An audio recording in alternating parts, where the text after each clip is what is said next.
ರಾಜ್ಯದ ಹಲವೆಡೆ ಧಾರಾಕಾರ ಮಳೆಯ ಅಬ್ಬರ. ಚಿಕ್ಕಮಗಳೂರು ಜಿಲ್ಲೆಯಲ್ಲಿ ಶಾಲೆಗಳಿಗೆ ರಜೆಯನ್ನು ಘೋಷಣೆ ಮಾಡಲಾಗಿದೆ. ರಾಜ್ಯದಲ್ಲಿ ಧಾರಾಕಾರ ಮಳೆಯಾಗ್ತಾ ಇದೆ. ಹಲವು ಜಿಲ್ಲೆಗಳಲ್ಲಿ ಚಿಕ್ಕಮಗಳೂರು ಜಿಲ್ಲೆಯಾದ್ಯಂತ ಹೆಚ್ಚಿನ ಪ್ರಮಾಣದಲ್ಲಿ ಮಳೆಯಾಗ್ತಾ ಇರೋದ್ರಿಂದ ಶಾಲೆಗಳಿಗೆ ರಜೆ ಘೋಷಿಸಿದ್ದಾರೆ.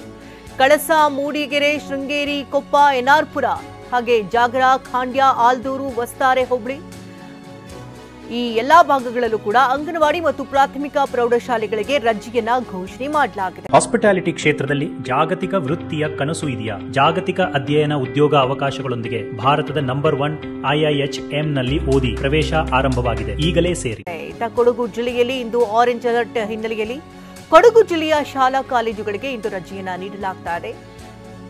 ಉತ್ತರ ಕನ್ನಡ ಜಿಲ್ಲೆಯ 2 ತಾಲೂಕುಗಳಲ್ಲೂ ಕೂಡ ಶಾಲೆಗಳಿಗೆ ರಜೆಯನ್ನ ಘೋಷಣೆ ಮಾಡಲಾಗಿದೆ. ದಾಂಡೇಲಿ, ಜೊಯ್ಡಾ ತಾಲೂಕಿನ ಶಾಲೆಗಳಿಗೆ ರಜೆಯನ್ನ ನೀಡಲಾಗಿದೆ. ಇನ್ನು ರಾಜ್ಯದ ಹಲವೆಡೆ ಧಾರಾಕಾರ ಮಳೆಯ ಆರ್ಭಟ ಈಗಾಗಲೇ ಮುಂದುವರೆದಿದೆ.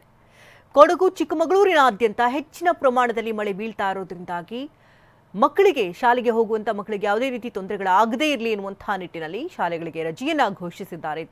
ಕಳಸ, ಮೂಡಿಗೆರೆ, ಶೃಂಗೇರಿ, ಕೊಪ್ಪ, ಎನ್ಆರ್ಪುರ ಹಾಗೆ ಜಾಗರ, ಖಾಂಡ್ಯ, ಆಲ್ದೂರು, ವಸ್ತಾರೆ ಹೋಬಳಿ ಈ ಭಾಗಗಳಲ್ಲಿ ಹೆಚ್ಚಿನ ಪ್ರಮಾಣದಲ್ಲಿ ಮಳೆಯಾಗ್ತಾ ಇರೋದ್ರಿಂದಾಗಿ ಅಂಗನವಾಡಿ ಮತ್ತು ಪ್ರಾಥಮಿಕ ಪ್ರೌಢಶಾಲೆಗಳಿಗೆ ರಜೆಯನ್ನ ನೀಡಲಾಗ್ತಾ ಇದೆ. ಕೊಡಗು ಜಿಲ್ಲೆಯಲ್ಲೂ ಕೂಡ ಹೆಚ್ಚಿನ ಪ್ರಮಾಣದಲ್ಲಿ ಮಳೆಯಾಗ್ತಾ ಇರೋದ್ರಿಂದಾಗಿ ಆರೆಂಜ್ ಅಲರ್ಟ್ ಇರುವಂತಹ ಹಿನ್ನೆಲೆಯಲ್ಲಿ ಶಾಲಾ ಕಾಲೇಜುಗಳಿಗೆ ರಜೆಯನ್ನ ಇವತ್ತು ಕೂಡ ಘೋಷಣೆ ಮಾಡಲಾಗಿದೆ. ಈ ಬಗ್ಗೆ ಕೊಡಗು ಡಿಸಿ ವೆಂಕಟರಾಜ ಆದೇಶವನ್ನು ಹೊರಡಿಸಿದ್ದಾರೆ. ಉತ್ತರ ಕನ್ನಡ ಜಿಲ್ಲೆಯಲ್ಲೂ ಕೂಡ ಮಳೆಯಾಗ್ತಾ ಇರೋದ್ರಿಂದಾಗಿ 2 ತಾಲೂಕುಗಳಿಗೆ ರಜೆಯನ್ನ ನೀಡಲಾಗ್ತಾ ಇದೆ.